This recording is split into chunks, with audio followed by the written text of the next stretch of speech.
So, the client that I was talking about in the last video sent me an example of what he wanted his promotion to look like. There were a lot of fast cuts and transitions that I haven't done before, but it reminded me a lot of Daniel Schiffer.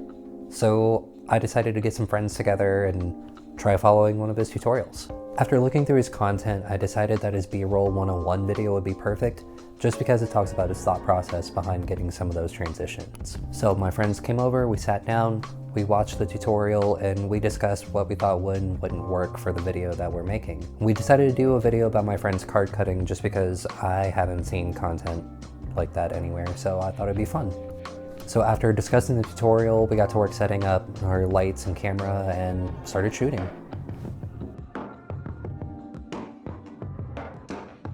The biggest thing I noticed about trying to film transitions like this is I would forget where I panned to, or was it a zoom in or zoom out transition, because I was so focused on making sure that I got the right shot at the right time. A lot of what we were doing couldn't be replicated, like opening the pack of cards for the first time or getting an initial cut.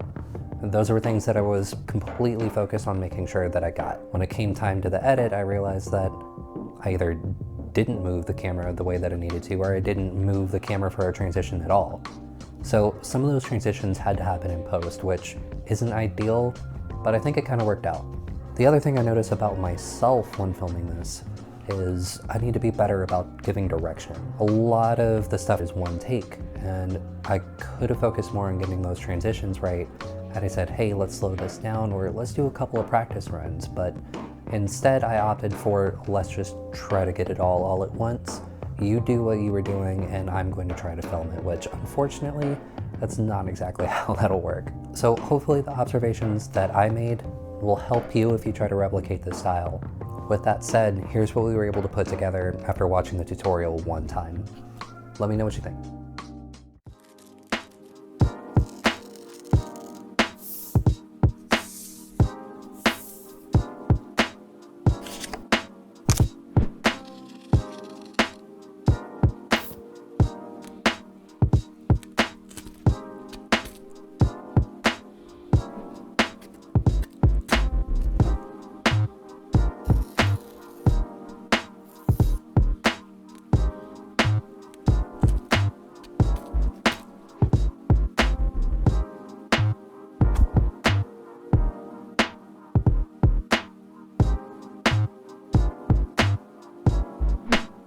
Okay, that's it.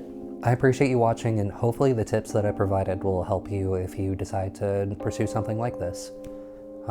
If you did enjoy it, feel free to hit the subscribe button, and I will see you next time. But go make something cool.